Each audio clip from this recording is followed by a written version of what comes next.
Iran में मस्जिदें जलाई जा रही हैं, इस्लामिक प्रतीकों को आग के हवाले किया जा रहा है। 600 से ज्यादा लोगों की अब तक वहां पर जान जा चुकी है, लेकिन हर मुद्दे पर फतवा जारी करने वाला और गाजा में हो रही मौतों पर आंसू बहाने वाला क्लब आज खामोश है।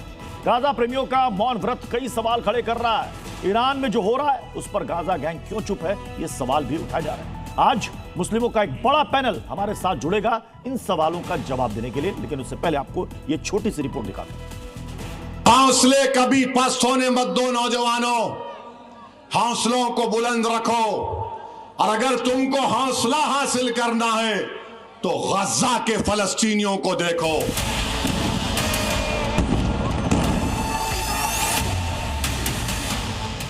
भाईजान को गाजा का दर्द दिखाई देता है। गाजा में इजराइल के हमलों से दुख होता है। इजराइल के अटैक में मारे गए मुस्लिमों के लिए आंसू टपक पड़ते हैं। जालिम बेंयामिन नेतन्याहू वहां पर गाजा के 60-65 हजार लोगों की जान ले ली, मगर पिछले 3 साल में फलस्तीन में एक भी फलस्तीनी खुदकशी नहीं किया। लेकिन गाजा में मौत पर 2 मिनट का मौन रखने वाले आज परमानेंट खामोश हैं। ईरान के मुसलमानों के लिए इनके आंसू नहीं निकल रहे, क्योंकि ईरान में जालिम भी मुस्लिम है और जुल्म सहने वाला भी मुस्लिम है। लेकिन गाजा में इनका विलेन एक गैर इस्लामी शख्स और गैर इस्लामी मुल्क है। ऐसी स्थिति में मुसलमानों से सहानुभूति का सारा नैरेटिव टूट जाता है।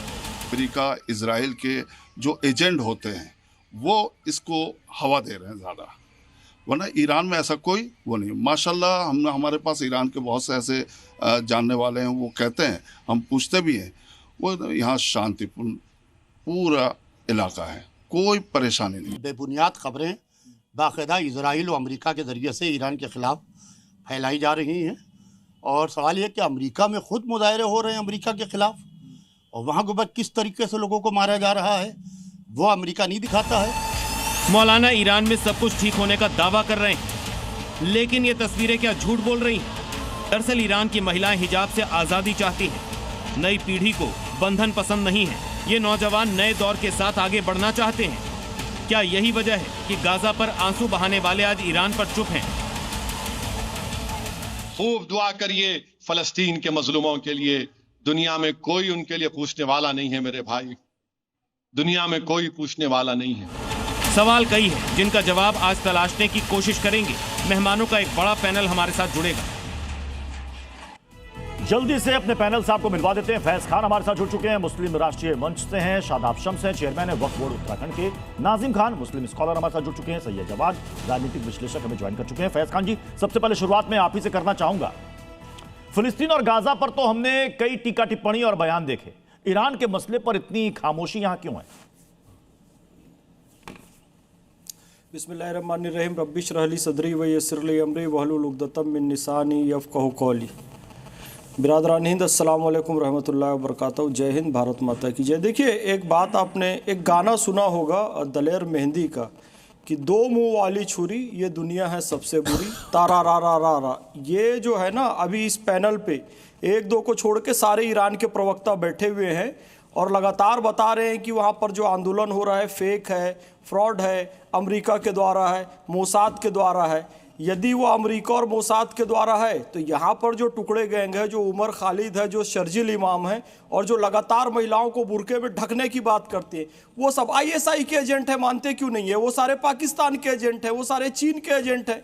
लेकिन नहीं, ईरान में अलग रुख अपनाएंगे, भारत में अलग रुख अपनाएंगे। हाँ, गाजा से जो सारी फ्रेम्ड वीडियो आती है, फ्रेम्ड फोटो आती है, और वो वीडियो बनते हुए कई बार हम देख भी चुके हैं कि किस तरीके से जानबूझकर वो वीडियो बनाई जाती है। लोग ना घायल है ना कुछ है, लेकिन फिर भी यहाँ पर सहानुभूति बटोरने के लिए और भारत में अव्यवस्था फैलाने के लिए गाजा की फेक वीडियो लाकर यहाँ पर अव्यवस्था फैलाते। लेकिन ईरान में, और मैं यहाँ की जो तथाकथित नारीवादी मादाएं हैं उनसे भी कहना चाहूंगा, बहुत सारे चेहरे हैं, मैं आपके चैनल पे अब क्या नाम लूं, जो कि बात बात में महिलाओं के हिजाब के पक्ष में भारत में खड़े हो जाते हैं। इंस्टेंट ट्रिपल तलाक जैसी कुरीति खत्म की जाती है भारत में तो उसके खिलाफ खड़े हो जाते हैं कि इंस्टेंट ट्रिपल तलाक नाफिज करो। वो सब असली जो मतलब आप ये कहना चाह रहे हैं कि डबल स्टैंडर्ड है नाजिम भाई? मुक्ति चाहती है, कट्टर ये डबल स्टैंडर्ड है क्या? हाँ, देखिए फैज खान साहब की मैं एक बात पर मुझे आपत्ति है, इन्होंने नारी को मादा कहा। अरे भाई, कौन सा चिलम पीते हैं भाई आप लोग? जो इस तरीके का झूठ बोलते हैं आप। अरे सुन लीजिए, खामोश रह के बात करिए। मेरे मजहब इस्लाम के अंदर मेरी मान सम्मान, मेरे इस्लाम की शहजादियों को आप मादा कहकर उनका अपमान कर रहे हैं। आपको बोलने की तहजीब नहीं है। आप हमेशा इस तरीके का तर्क देते। भाई आप गाजा की वीडियो को फेक बताते हैं। ईरान के अंदर क्या हो रहा है ये बता दीजिए। लेकिन मैं बात करूंगा मैं भारत के ज्यादा हवाबाजी मत कीजिए। अरे बहुत होगी आपकी ये तानाशाही फरमान वाली, जहां मुसलमानों को देखते एक नैरेटिव आप लोग सेट कर देते हैं। भाई कब तक मुसलमानों से नफरत की बात आप लोग करेंगे? भाई ये वही मुसलमान है जिसकी वजह से आज आप टीवी चैनल पे आके डिबेट कर रहे। ये वही मुसलमान है जिसने मुल्क को आजाद कराने के लिए अपने बुजुर्गों ने, हमारे ने शहीद हो गए। ये वही मुसलमान है। लेकिन आपको मुसलमानों से बड़ी नफरत है, बड़ी नफरत है। फैज साहब अपने नाम के आगे फैज खान हटा दीजिए। अगर आपको मुसलमानों से नफरत है, बे हाजी नाजिम खान को अपने हर भारतीय से मोहब्बत है। लेकिन बात आती है ईरान की। मैं कह रहा हूं कि ईरान के अंदर अगर कोई भी अप्रिय घटना घट रही है उसका हम लोगों को बड़ा दुख है। ईरान में ऐसा नहीं होना चाहिए। और रही बात यह कि देश में कहीं पे भी हो जो अप्रिय घटना घटती है उसके हम खुलकर मजम्मत करते हैं। सबको सुरक्षित होने का अधिकार है। मैं डिबेट में आगे बढ़ूंगा और बाकी मेहमानों से भी राय लूंगा, लेकिन इस पूरे मसले पर मुस्लिम समुदाय यहां का क्या कह रहा है वो भी आपको सुनाते हैं। ईरान के अंदर लगातार सरकार के खिलाफ हिंसक प्रदर्शन चल रहे हैं। इन प्रदर्शनों में तमाम मौतें हो चुकी हैं। इस पर मुस्लिम लोगों का क्या रिएक्शन है ये जानने के लिए आज हम मुस्लिम मोहल्ला कार्यक्रम के तहत यहां आगरा के वायु विहार में मौजूद हैं। आपसे जानना चाहेंगे ईरान के अंदर इतना प्रदर्शन चल रहा है, प्रदर्शन को लेकर क्या कुछ कहेंगे? क्योंकि गाजा में जब प्रदर्शन हुआ तो आगरा के, हिंदुस्तान के तमाम मुस्लिमों ने उसको लेकर विरोध जताया, लेकिन ईरान के अंदर जो प्रदर्शन चल रहा है उसको लेकर क्या कहेंगे? जैसे फिलिस्तीन के लिए आवाज उठाई गई थी उस तरीके से ईरान के लिए भी उठानी चाहिए। तो आप लोग आवाज उठा रहे हैं? जी बिल्कुल उठाएंगे।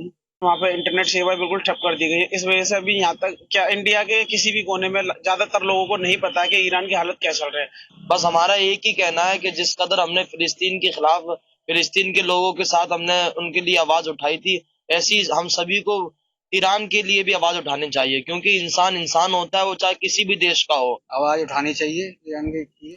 तो क्या सैयद जवाद ईरान के लिए आवाज नहीं उठ रही है? बहुत बहुत धन्यवाद सभी को। मेरा जय हिंद, जय संविधान। देखिए, ईरान हो गया, उसके बाद लीबिया हो गया, शाम हो गया, यमन हो गया, तमाम अगर आप कंट्रीज़ को देखें, गल्फ कंट्रीज़ को देखें और सेंट्रल एशिया कंट्रीज़ को देखें, उसके अंदर एक अलग तरीके की हलचल है। अभी हमारे सामने बांग्लादेश का भी इशू था, नेपाल भी हमने देखा, श्रीलंका भी देखा। इंटरनेशनल पॉलिटिकल इश्यूज़ को आप किसी एक सांचे में ढाल करके देखना चाह रहे हैं और कुछ एक अपना एजेंडा सेट करना चाह रहे हैं, तो वो मुल्क के लिए और मुल्क की बका के लिए ठीक बात नहीं है। दूसरी सबसे बड़ी बात करूँ, आपने तो देखा है रिजीम चेंज ऑपरेशन जो है वो किस तरीके से अमेरिका ने करे। वेनेजुएला के अंदर हमने देखा कि क्या करा अमेरिका ने। हमारे भारत के साथ अमेरिका का रवैया क्या रहा है? दोहरा रवैया रहा है। और वो है ना कि चलते हैं दबे पाँव कि कोई जाग ना जाए, गुलामी के असीरों की यही ख़ास अता है, और होती नहीं जो कौम हक बात पे यकजा, उस कौम का हाकिम ही फ़कत उसकी सज़ा है। पहले तो हम लोग भी अपनी बात कर लें फॉरेन पॉलिसी की। हम पहले अमेरिका के खूब मार लगे रहे, डोनाल्ड ट्रम्प और ट्रम्प की दोस्ती और चीजें। अरे रुकिए, बड़ा इंटरेस्टिंग, मजा आ जाएगा। बड़े लगे रहे, फिर ट्रम्प साहब हमारे अगेंस्ट हो गए, टैरिफ पे टैरिफ लगा रहे हैं, हो सकता वो 500% वाला लेकर के आ रहे। देखिए क्या है, मुस्लिम उम्मा की जहां तक बात करेंगे, आप बता रहे हैं कि मुसलमान नहीं बोल रहे। मुसलमान हर एक इशू पे बोलता है, लेकिन जब वो बोलता है तो उसके लिए लोग खड़े भी होते हैं और कई जगह में नहीं खड़े होते हैं, मुखालफत। आप बताइए, बांग्लादेश के अंदर हिंदुओं के साथ जुल्म और ज्यादती हुई, हमने आवाज उठाई, लेकिन सरकार ने क्या करा? ठीक है, क्या करा इस सरकार? सुनिए तो, सस्ता पेट्रोल देने लगे उनको और अपने उद्योगपति मित्रों को बिजली सप्लाई करने लगे। सैयद जवाद जी ने कहा कि देखिए इंटरनेशनल इश्यूज और उसको एक सांचे में डालकर एक एजेंडा, एक नैरेटिव सेट करने की कोशिश की जा रही है हिंदुस्तान के अंदर। क्या आपको लग रहा है कि ऐसा है? क्योंकि अगर इंटरनेशनल इश्यू है सादाब समझी, तो इंटरनेशनल इश्यू तो गाजा और फिलिस्तीन भी है। उसको लेकर यहां लखनऊ से लेकर कश्मीर तक हर घर से हिजबुल्लाह निकलेगा, हर घर से नसरल्लाह निकलेगा नारे लगते हैं। तो इस मसले पर क्यों नहीं कोई नारेबाजी हो रही है? क्यों नहीं यहां कैंडल मार्च निकल रहा है? सादाब समझी। प्रत्युष भाई, देखिए, बहुत ईमानदारी के साथ मैंने पहले भी कहा, ये मुसलमान नहीं है, ये पॉलिटिकल मुसलमान है। ये अपना फ़ायदा और नुकसान देख के बोलते हैं। आज जब इनको ईरान के ऊपर जो जुल्म हो रहा है ईरान के अंदर एक आम मुसलमान के ऊपर, वहां अब ये पिक एंड चूज कर रहे हैं। ये इस्लाम नहीं है। सूरह निसा कुरान कह रहा है कि अगर हक के लिए आपको अपने लोगों के भी खिलाफ बोलना पड़े तो आवाज उठाइए। और साफ है इस्लाम में ये बात बिल्कुल वाज़ेह है कि आपको किसी कीमत पर भी, हम जुल्म के साथ खड़े नहीं हो सकते, हम मजलूमियत के साथ खड़े होंगे। और बड़ी जिम्मेदारी से मैं इस बात को कह रहा हूं, अगर गाजा के ऊपर जुल्म हुआ तो हम गाजा के साथ थे, मेरा देश भी गाजा के साथ खड़ा था, लेकिन वहां जो टेररिस्ट ट्रूप्स थे, चाहे हमास हो, हिजबुल्लाह हो, हुती हो, हमने उनकी मुखालफत की, हम उनके खिलाफ भारत खड़ा हुआ, हम उनके खिलाफ खड़े। वेनेजुएला के ऊपर हमारा क्या स्टैंड है, चलिए बताइए। जो बेगुनाहों आप तो को सरकार के अंदर हैं, वेनेजुएला पे हमारा क्या स्टैंड है, हमारी विदेश नीति का क्या स्टैंड है, अमेरिका के ऊपर हमारा क्या स्टैंड है? आप तो सरकार के अंदर है ना, भारतीय जनता पार्टी में है ना, दर्जा प्राप्त राज्य मंत्री भी है ना आप उत्तराखंड के अंदर। वेनेजुएला के ऊपर हमारा क्या स्टैंड है? कैसे मुसलमान है, कैसे दोगले मुसलमान हैं आप? देखो हमारे ऊपर पर्सनली अटैक मत करो, 500 से ज्यादा, ठीक है? वो जो समझते थे तमाशा होगा, वो जो समझते थे तमाशा होगा, मैं चुप रह करके पूरी बाजी ही पलट दूंगा। तो आवाज नहीं, हमें कुछ नहीं है। बहरूपियापन है भाई, बहरूपिया आप हैं, शक्ल बता रही है, कौम का शक्ल से लगते हैं, सरकार आप है, सरकार के दिन भर जूता चाटते रहते हैं, सरकार का जूता उठा करके सर पे चलते हैं। हमें आपसे बहस में आगे बढ़े उससे पहले ये कौन सा लखनऊ से मुसलमान क्या कह रहे हैं ईरान के मुद्दे पर, क्या सोचते हैं, वो आपको दिखाते हैं। तुम जैसे ईरान, दोनों की परिस्थिति अलग है, स्थिति अलग है, दोनों में कोई समानता नहीं है। एक जगह गृह युद्ध जैसे हालात हैं और एक जगह एक जुल्म जैसे हालात हैं, तो दोनों में अंतर है। और लेकिन खून कहीं भी बहे, माँ का लाडला किसी का भी जाए दुनिया से, या भुखमरी कहीं भी हो, वो इंसानियत को शर्मसार करने वाला है। और दोनों ही चीज़ों में इंसानियत कहीं भी, या इंसान जो है वो दोनों पक्ष नहीं लेगा, इनके खिलाफ ही रहेगा। ऐसा पूरी दुनिया में कहीं नहीं होना चाहिए। ये सब पॉलिटिकल माध्यम है, रिजीम चेंज के लिए ये होता है, लेकिन हाँ इंसानियत शर्मसार हो रही है, चाहे गाजा हो और चाहे वो ईरान हो या बांग्लादेश भी हो। ये जो घटनाएं हो रही हैं, ये घटनाएं इंसानियत को शर्मसार कर रही है। विश्व में मुसलमानों के दो अलग अलग विचारधाराएं हैं। एक कलाम साहब की विचारधाराओं को मुसलमान फॉलो करते हैं पूरे विश्व में, और दूसरी विचारधारा ये कहती है कि हमको जो है एक कह सकते हैं रिलीजियस आइडियोलॉजी पे चलना चाहिए। तो हमको लगता है कि आप रिलीजियस आइडियोलॉजी पे चलें, उसका समर्थन भी करें, कुरान की भी बातें करें, साथ साथ अपने रिलीजियस के अलावा जो अपने देश का संविधान है कहीं का भी हो, उसको मेन महत्व देना चाहिए। अच्छा नाजिम भाई, ये बताइए कि ईरान में मस्जिद में तोड़फोड़ करने वाला, आग लगाने वाला भी मुस्लिम, वहां की फोर्स 600 से ज्यादा लोगों पर गोलियां बरसा रही हैं, मौत हो चुकी है वहां पर, तो उसको लेकर कोई कुछ नहीं कह रहा है। हाँ पृथ्वी जी देखिए, महिलाएं वहां पर बुर्के से आजादी चाह रही है, और देखिए प्रोटेस्ट में महिलाएं बढ़ चढ़ कर आगे निकल रही हैं। हाँ देखिए, ये महिलाओं की आजादी की जो बात आती है, बुर्के की, देखिए मजहब इस्लाम के अंदर मनाही नहीं है। ये तो महिलाओं की अपनी मर्जी है कि वो बुर्के में रहे या हिजाब में रहे, लेकिन यहां पर जो एक नैरेटिव सेट करा जा रहा है, यहां पर अभी एक राज्य मंत्री यहां पर दोगला मुसलमान कह रहे थे।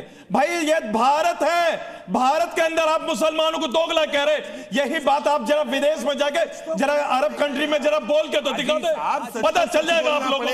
लेकिन आप भारत के मुसलमानों को तो दबा सकते हैं।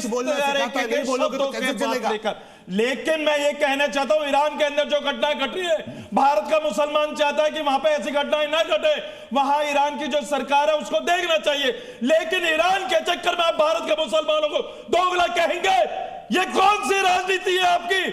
ऐसा नहीं चलेगा देश के अंदर। देश तो मेरा संविधान से चलता है, और जो कर बोलता हूं अम्बेडकर साहब के संविधान का हम पालन करते हैं, लेकिन आप लोग यहाँ के मुसलमानों को किस तरीके से देखते हैं, ये गलत है। ऐसा नहीं चलेगा देश के अंदर। आपने प्रत्युष भाई, इनको इस्लाम के बारे में नॉलेज ही नहीं है। किसी अच्छे आपको है तो अच्छा लगता है। नहीं शादा भाई, आपको है मजहब इस्लाम के बारे में जानकारी?